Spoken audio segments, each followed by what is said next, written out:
महादेव के चरणों में से सिक्का प्रणाम स्वीकार। खुश हो बेटा, मस्त रहो। बावन जिंदा कर दिया दोबारा है जी गुरुदेव, बहुत फ्री महसूस कर रहे हैं गुरुदेव। और बड़ा आश्चर्य हुआ जब हॉस्पिटल में गए, डॉक्टर ने ब्लड चेक किया तो बहुत आश्चर्यचकित हो गया। मेरा ब्लड जो है 16.4 निकला जो है। उन्होंने कहा कि ये तो बहुत आश्चर्य है, इतना ब्लड हो कैसे सकता है आप में जो है। आपको देख करके यकीन नहीं हो रहा कि आपके अंदर इतनी क्षमता, इतनी ताकत, इतनी एनर्जी, और आपको देख करके लग रहा है कि अगर आप मार दें तो दीवार फट जाएगी जो है। और वैसा महसूस भी करते हैं गुरुदेव कि ऐसे देखने पहले तो बैठ के उठने में समस्या थी, बैठ के उठने में ही प्रॉब्लम थी जी। डॉक्टर साहब तो सीधे किडनी ट्रांसप्लांट करते जी। डॉक्टर साहब उम्मीद लगाए बैठे थे कि किडनी बदलनी है दोनों जी गुरुदेव। किडनी फेल, लेकिन बाबा माँ कृपा जिस पे बरसती है वो पूरा टनाटन घूमता है तुम्हारी तरह। लीवर, किडनी सब डैमेज। गुरुदेव, मुझे लोग दुबला पतला समझते हैं, लेकिन मैं अपने को बहुत ही ज्यादा स्वस्थ महसूस करता हूं। मुझे ऐसा फील होता है कि मुझसे ज्यादा स्वस्थ कोई अभी तक मिला ही नहीं है। बिल्कुल। मैं शारीरिक रूप से, मानसिक रूप से, हर तरीके से अपने को बिल्कुल फिट एंड फाइन महसूस करता हूं। तभी तो 16 mg/dl आपका हीमोग्लोबिन है जी है जी गुरुदेव। कोई करेगा सोच सकता है कि इसका 16 होगा, 16+। गुरुदेव, डॉक्टरों को यकीन नहीं हो रहा था, मेडिकल साइंस जो है बिलीव नहीं कर पा रहा था कि how it may be possible. आपके अंदर इतना ज्यादा ब्लड और इतनी ज्यादा कैपेबिलिटी कैसे हो सकती है। मैं देख रहा हूँ पूरे आप हॉस्पिटल में श्रम उठा रहे हैं और कोई एनर्जी। हमने ब्लड भी दिया गुरुदेव पिताजी को, ब्लड की जरूरत अच्छा, जो है खून तो भी दिया, दान कर दिया। जी हमने ब्लड दिया और ब्लड के बाद मैं बिल्कुल फिट। तो उन लोगों को यकीन ही नहीं हो रहा था कि ब्लड देने के बाद थोड़ी सुस्ती आती है, कोई फील नहीं हुआ ऐसा मुझे जो है। इतनी दरबार जी है दरबार की। वनडे का पुण्य जो है जी इतना जबरदस्त है, फिर महाहवन का पुण्य है जी जी गुरुदेव। तो कहाँ जाएगा सब पुण्य। इतना जबरदस्त ऊर्जा है, विराट ऊर्जा का भंडार है पास में। ऊर्जा नहीं तो आप चाहे कितना बड़ा पहलवान हो, गिर के खत्म हो जाएगा। ऊर्जा है तो कुछ भी नहीं, तब भी आदमी खड़ा हो जाएगा, कंकाल हो। ऊर्जा का तो खेल ही संसार में। गुरुदेव, इतना ज्यादा कंफ्यूजन था, समझ में नहीं आता था कि सत्य क्या है, साइंस क्या है। यहाँ आने के बाद पता चला है कि वास्तव में साइंस है क्या। जो साइंटिस्ट हैं वो भी भटक रहे हैं, उनको भी नहीं पता है कि साइंस है क्या। साइंस यहाँ आकर के पता चलती है। सारे साइंटिस्ट को यहाँ आना चाहिए साइंस को समझने के लिए, तब उनको दावा करने चाहिए कि मैं साइंटिस्ट हूँ। ये साइंस बियॉन्ड साइंस है जी है जी। साइंस जिसमें पूरा समाहित है वो पैरा साइंस है, और यहाँ पैरा साइंस पूरी तरह से प्रतिष्ठित हो रहा है। आप में विज्ञान है जी। धर्म स्वतः ही विज्ञान है। धर्म का किताब का एक पन्ना जी अभी जो चल रहा है आधुनिक चिकित्सा विज्ञान में एक पन्ना भी नहीं है। ठीक है, मेरे देखे गुरुदेव, धर्म परम विज्ञान है। हाँ। परम महासागर है जिससे सारे नदी, नाले, झील, झरने, तालाब, लोटे का जल सब निकल रहे हैं जो वही बात है बेटा। जानेगा विश्व, जानेगा एक दिन, सब जानेगा। वही प्रयास है जी जी। तुम सब लोग जनवाओगे घूम के है जी कि धर्म ही विज्ञान है। जी जी जी। अभी अगर वो इस सनातन धर्म को विज्ञान मान लेंगे जी तो फिर तो सब बहुत नीचे चले जाएंगे। तो वो धर्म करके अलग करते हैं विज्ञान से। धर्म अलग है, विज्ञान अलग, ऐसा करते हैं। जबकि धर्म है क्या? नियम ही धर्म है जी। नियम से न चलना अधर्म है जी है जी जी। विज्ञान में क्या नियम ही तो है। जी जी जी जी। एक छोटा सा नियम जान गए, उसको एक लॉ का नाम दे दिया, फलाने का नियम। बोले आम नीचे गिरा, ये न्यूटन का नियम है, नीचे गिरता है। भैया जब न्यूटन नहीं पैदा हुए थे उसके करोड़ों साल पहले से आम नीचे ही गिर रहा है जी। ठीक है, आम नीचे गिरता था, आज गिर रहा है, आगे गिरता रहेगा। लेकिन नाम रख दिया न्यूटन का सिद्धांत। आम नीचे गिरा मतलब न्यूटन के से गुरुत्वाकर्षण पहले भी था, आज भी सदा रहेगा। तो ये इतना खोखलापन है, ये खोखलापन से कोई संतुष्ट नहीं होता है, ना व्यक्ति स्वयं संतुष्ट होता है ना कोई। हम तो दरबार एक बार न्यूटन को लाया था यहाँ पे, न्यूटन से किसी के द्वारा बात की थी शरीर के माध्यम से, वो शायद वीडियो पड़े होंगे यूट्यूब पे अपने। तो उसने स्वीकार किया कि भारतवर्ष से चुरा करके ले जाई गई ये वाली जो उसका न्यूटन का जो सिद्धांत बताया जाता है गुरुत्वाकर्षण का, वो यहाँ केरल की यूनिवर्सिटी थी, यहाँ से चुरा करके ले गए अंग्रेज लोग, और वो जा करके उसके द्वारा पब्लिश कराया उसका कि हमारा ये शोध पत्र है। उसने स्वीकार किया यहाँ पे। हमने कहा तुमने किया नहीं इसकी खोज?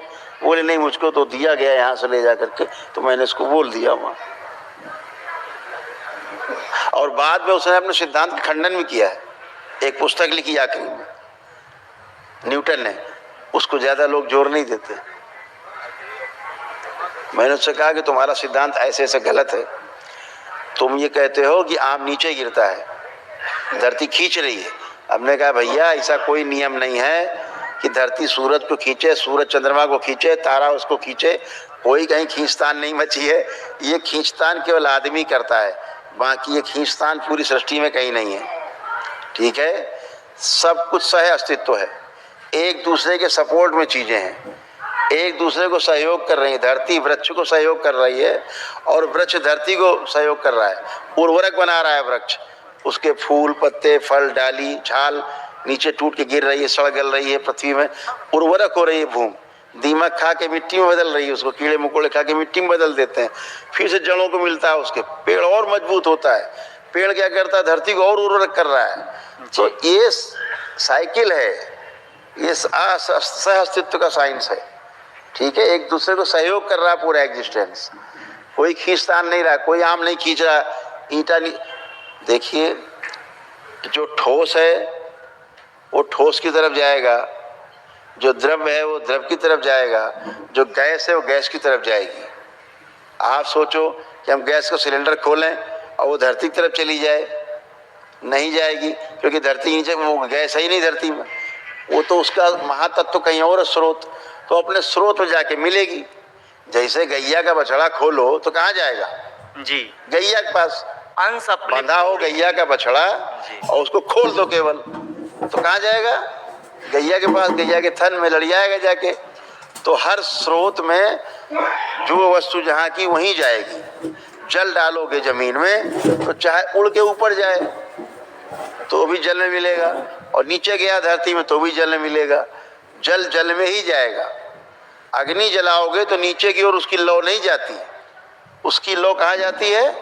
ऊपर की ओर। सूरज कहाँ है? अग्नि कहाँ है? ऊपर। ऊपर। तो अग्नि ऊपर की ओर गति करती है।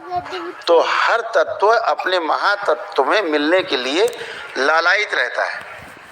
जैसे आप दुनिया में कहीं रहो, लेकिन शाम को रात को लगे अपने घर पहुंच जाएं, लगता है? हर आदमी को लगता है, पहुंचता है। ऐसे ही हर तत्व अपने महातत्व में समाहित होने के लिए लालायित रहता है। जहां पर वो कसा बंधा रहता है, जैसे ही वहां से छूटता है वो अपने महातत्व की ओर गति करता है। तो कोई वस्तु है, ठोस है, तो धरती ठोस है, तो ठोस चीज नीचे गिरेगी, ठोस में जाएगी। ठीक है, गैस खोलोगे तो गैस गैस में जाएगी, पानी खोलोगे तो पानी पानी में जाएगा। ये सिद्धांत है प्राकृतिक, ये नैसर्गिक सिद्धांत है। वो सिद्धांत बिल्कुल गलत है जो न्यूटन कहता है गुरुत्वाकर्षण हो रहा है। अरे गुरु तो सदैव भारी है, गुरु का मतलब भारी होता है। जी जी जी। गाँव बोलते बहुत गरु है, गरु मतलब गुरु है, बहुत भारी है। जो केंद्र है वो तो है ही, अपने केंद्र तो है ही भारी, इस पे कौन किसको बताएगा। तो आप अगर ऑक्सीजन खोलोगे, सिलेंडर से निकालोगे तो वो ऑक्सीजन में जाके ही मिलेगी। ठीक है ना? ऐसे ही हर तत्व अपने महातत्व में, अपने स्रोत में मिलने के लिए लालायित रहता है। जैसे पेड़ से आम टूटा तो कहाँ जाएगा? नीचे जाएगा, ठोस में, ठोस में जाएगा। ये सिद्धांत है, अपने महातत्व की ओर जाएगा। हाँ, तो ये जो तमाम इन लोगों ने भ्रांतियां पैदा कर रखी हैं, क्योंकि स्वयं भ्रमित है ये, आज नहीं तो कल, क्योंकि हर मानव का प्रयास है भ्रम से मुक्त होना। वो चाहे वैज्ञानिक हो, चाहे डाकू हो, चाहे शरीफ आदमी हो, चाहे पागल हो, हर आदमी भ्रम से मुक्त होना चाहता है। ये भ्रम से मुक्त होने के लिए उसने मानव जीवन में जन्म लिया है। हम भ्रम से मुक्त हों, भ्रम से मुक्ति होगी रोग से मुक्ति होगी, शारीरिक मानसिक आध्यात्मिक रोगों कष्टों से मुक्ति होगी, और इसके बाद आदमी 84 लाख योनियों के जन्म मरण के बंधन से मुक्त हो ही जाता है जब भ्रम से मुक्त होता है। तो आज नहीं कल आशान्वित है हम 100 साल 1000 साल 10,000 साल, कभी न कभी तो धर्म को मानना ही पड़ेगा। है जी जी खूब खुश हो। और वर्तमान में गुरुदेव अपने पिताजी के लिए आए थे। फोटो है? एक्चुअली उनका वनडे किया था, सारी प्रक्रिया पूरी हो गई है जी। वर्तमान में उनको बहुत कष्ट बना हुआ है। महावन उनको कर लिया था, शामिल किया है उनको? जी जी जी जी, सिर्फ महामृत्युंजय बाकी रह गया है, उसको भी हम जल्द कर लेंगे। बाकी देख लीजिए गुरुजी, इनको लेटर नहीं पास हो रहा है। और देखिए हम देख लेंगे, आप फोटो देखिए।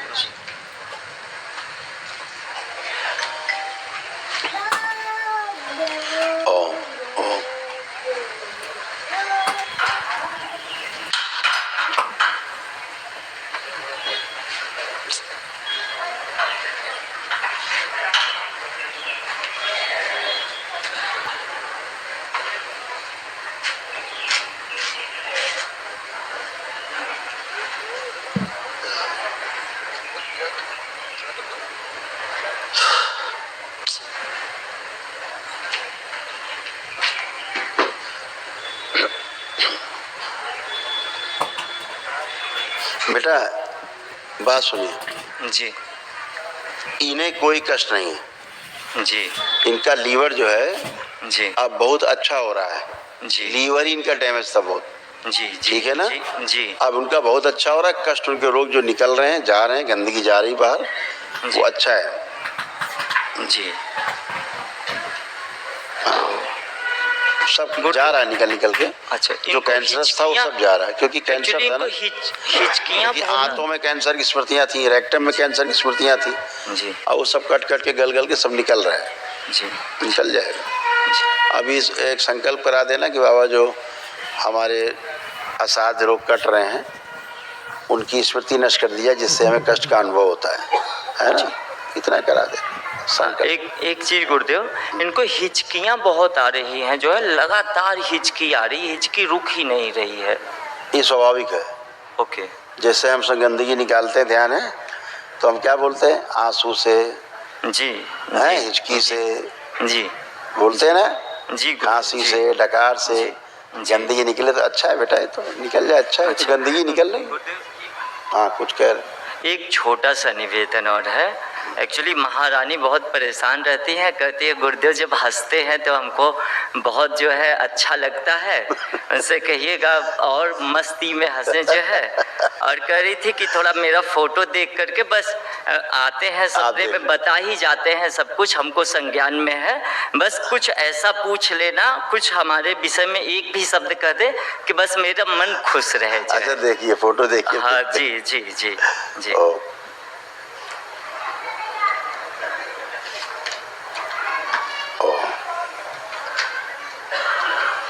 देखो ये चिंता बहुत करती सबकी जी, है ना जी। और इन्हीं की वजह से तुम सब स्वस्थ हो रहे हो, बस ये समझ लो।